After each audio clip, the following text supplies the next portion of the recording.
Good evening, it's Billy Ray. Ruth, chapter 1.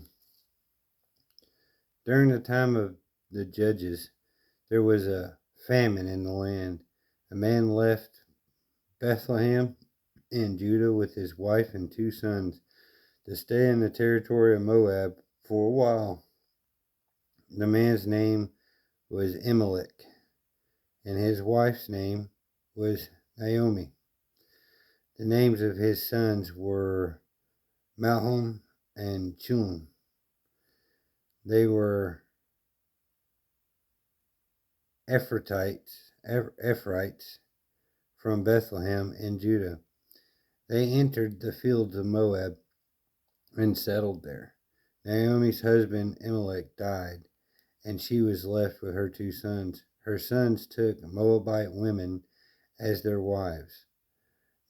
One was named Orpah, and the second was named Ruth.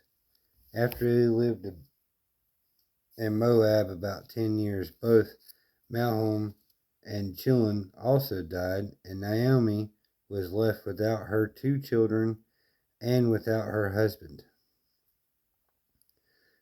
She and her daughters-in-law set out to return from the territory of Moab because she had heard in Moab that the Lord had paid attention to his people's needs by providing them food. She left the place where she had been living, accompanied by her 2 daughters-in-laws, and traveled along the road leading back to the land of Judah. Naomi said to them, "Each of you go back to your mother's homes.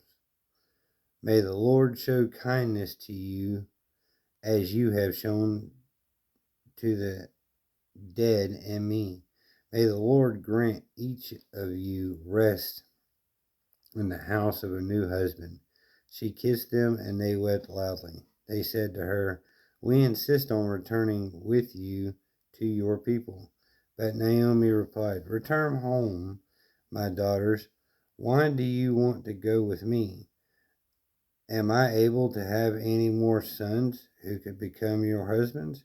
Return home, my daughters. Go on, for I am too old to have another husband. Even if I thought there was still hope for me to have a husband tonight and to bear sons, would you be willing to wait for them to grow up? Would you restrain yourselves from remarrying? No, my daughters, my life is much too bitter for you to share, because the Lord's hand has turned against me." Again, they wept loudly.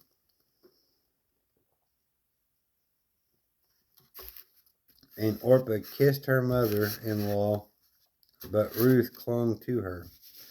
Naomi said, "Look, your sister-in-law has gone back to her people and to her gods. Follow your sister-in-law." But Ruth replied, "Don't plead with me to abandon you or to return and not follow you. For wherever you go, I will go, and wherever you live, I will live. Your people will be my people, and your God will be my God. Where you die, I will die, and there I will be buried. May the Lord punish me, and do so severely, if anything but death separates you and me." When Naomi saw that Ruth was determined to go with her, she stopped talking to her. The 2 of them traveled until they came to Bethlehem. When they entered Bethlehem, the whole town was excited about their arrival, and the local women exclaimed, "Can this be Naomi?" "Don't call me Naomi, call me Mara," she answered, "for the Almighty has made me very bitter. I went away full, but the Lord has brought me back empty. Why do you call me Naomi, since the Lord has opposed me, and the Almighty has afflicted me?" So Naomi came back from the territory of Moab with her daughter-in-law Ruth the Moabitess. They arrived in Bethlehem at the beginning of the barley harvest. Now, Naomi had a relative on her husband's side. He was a prominent man of noble character from Elimelech, Elimelech's, Elimelech's family. His name was Boaz. Ruth the Moabitess asked Naomi, "Will you let me go into the fields and gather fallen grain behind someone with whom I find favor?" Naomi answered her, "Go ahead, my daughter." So Ruth left and entered the field to gather grain behind the harvesters.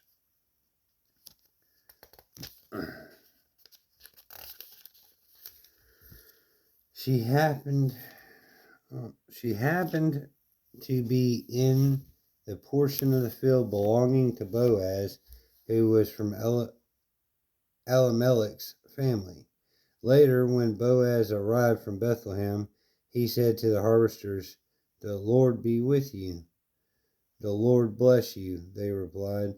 Boaz asked his servant who was in charge of the harvesters. "Whose young woman is this?" The servant answered, "She is the young Moabite woman who returned with Naomi from the territory of Moab." She asked, "Will you let me gather fallen grain among the bundles behind the harvesters?" She came and has been on her feet since early morning, except that she rested a little in the shelter. Then Boaz said to Ruth, "Listen, my daughter, don't don't go and gather grain in another field, and don't leave this one, but stay here close to my female servants. See which field they are harvesting and follow them. Haven't I ordered the young men not to touch you? When you are thirsty, go and drink from the jars the young men have filled." She fell face down, bowed to the ground, and said to him, "Why have I found favor with you so that you notice me, although I am a foreigner?" Boaz answered her, "Everything you have done for your mother-in-law since your husband's death has been fully reported to me. How you left your father and mother and your native land, and how you came to a people you didn't previously know. May the Lord reward you for what you have done, and may you receive a full reward from the Lord God of Israel, under whose wings you have come for refuge." "My Lord," she said, "I have found favor with you, for you have comforted and encouraged your servant, although I am not like one of your female servants." At mealtime, Boaz told her, "Come over here and have some bread and dip it in the vinegar sauce."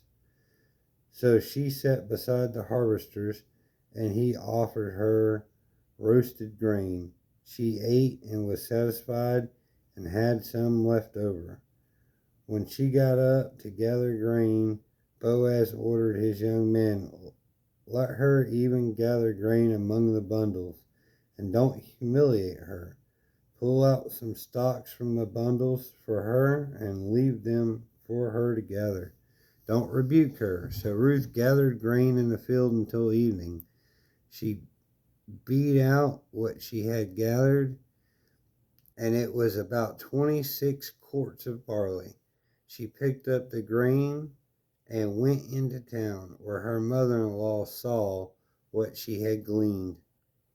She brought out what she had left over from her meal and gave it to her. Her mother-in-law said to her, "Where did you gather barley today, and where did you work? May the Lord bless the man who noticed you." Ruth told her mother-in-law whom she had worked with and said, "The name of the man I worked with today is Boaz." Then Naomi said to her daughter-in-law, "May the Lord bless him, because he has not abandoned his kindness to the living or the dead." Naomi continued, "The man is a close relative. He is one of our family redeemers." Ruth the Moabitess said, "He also told me, 'Stay with my young men until they have finished all of my harvest.'" So Naomi said to her daughter-in-law Ruth, "My daughter, It is good for you to work with his female servants so that nothing will happen to you in another field. Ruth stayed close to Boaz's female servants and gathered grains until the barley and the wheat harvest were finished, and she lived with her mother-in-law. Ruth's mother-in-law Naomi said to her, "My daughter, shouldn't I find rest for you so that you will be taken care of? Now, isn't Boaz our relative? Haven't you been working with his female servants? This evening he will be winnowing barley on the threshing floor. Wash, put on perfumed oil, and wear your best clothes. Go down to the threshing floor, but don't let the man know you are there until he has finished eating and drinking. When he lies down, notice the place where he lies. Go in, uncover his feet, and lie down. Then he will explain to you what you should do." So Ruth said to her, "I will do everything you say." She went down to the threshing floor and did everything her mother-in-law had charged her to do. After Boaz ate, drank, and was in good spirit, he went to lie down at the end of the pile of barley, and she came secretly, uncovered his feet, and laid down. At midnight Boaz was startled, turned over, and there lying at his feet was a woman. So he asked, "Who are you?" "I am Ruth, your servant," she replied. "Take me under your wing, for you are my family redeemer." Then he said, "May the Lord bless you, my daughter. You have shown more kindness now than before, because you have not pursued younger men, whether rich or poor. Now don't be afraid, my daughter. I will do for you whatever you say, since all the people in my town know that you are a woman of noble character. Yes, it is true. I am a family redeemer, but there is a redeemer closer than I am. Stay here tonight, and in the morning, if he wants to redeem you, that's good. Let him redeem you. But if he doesn't want to redeem you, as the Lord lives, I will. Now lie down until morning." So she lay down at his feet until morning, but got up while it was still dark. Then Boaz said, "Don't let it be known that a woman came to the threshing floor." And he told Ruth, "Bring the shawl you're wearing and hold it out." When she held it out, he shoveled 6 measures of barley into her shawl, and she went into the town. She went to her mother-in-law, Naomi, who asked her, "What happened, my daughter?" Then Ruth told her everything the man had done for her. She said, "He gave me these 6 measures of barley because he said, 'Don't go back to your mother-in-law empty-handed.'" Naomi said, "My daughter, wait until you find out how things go, for he won't rest unless he resolves this today." Boaz went to the gate of town and sat down there. Soon the family redeemer Boaz had spoken about came by. Boaz said, "Come over here and sit down." So he went over and sat down. Then Boaz took 10 men of the town's elders and said, "Sit here," and they sat down.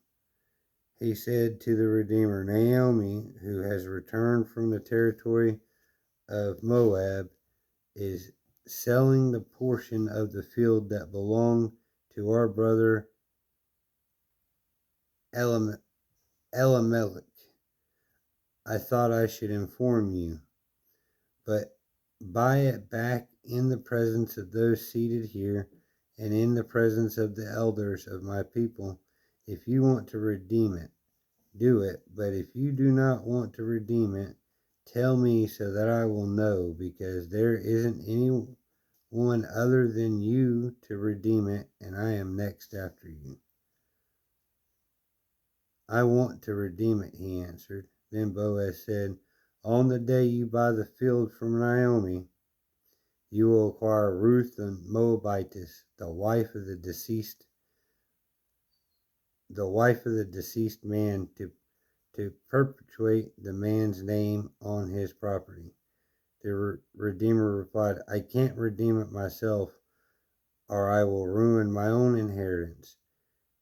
Take my right of redemption because I can't redeem it. At an earlier period in Israel, a man removed his sandal and gave it to the other party in order to make any matter legally binding concerning the right of the redemption or the exchange of property. This was the method of legally binding a transaction in Israel.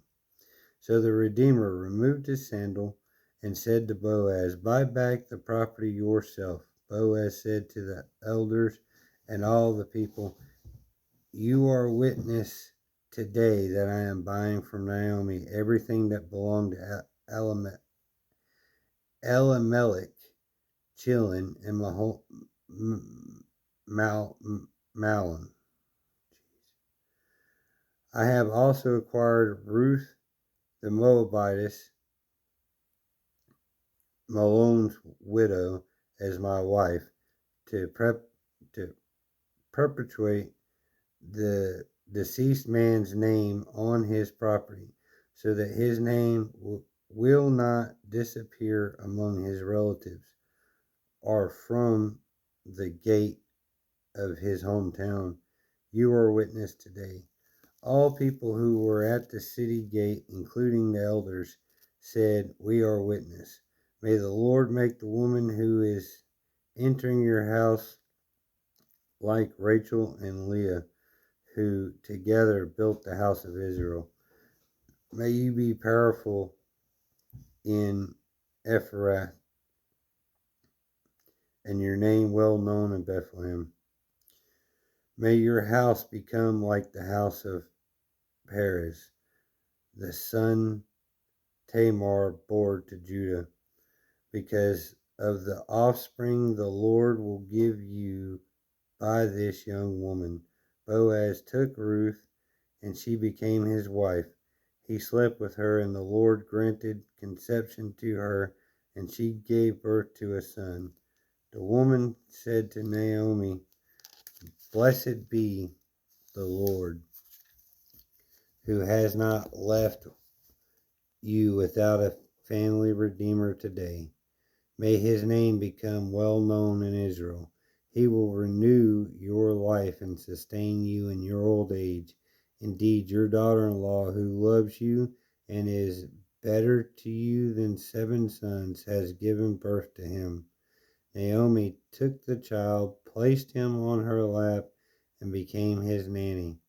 The neighbor women said, A son has been born to Naomi, and they named him Obed. He was the father of Jesse, the father of David. Now there are the family records of Perez. Perez fathered Hezron. Hezron fathered Ram. Ram fathered Amminadab. Amminadab fathered Nahshon. Nahshon fathered Salmon. Salmon fathered Boaz. Boaz fathered Obed. Obed fathered Jesse, and Jesse fathered David. In the book of Ruth. Yeah, have a good one.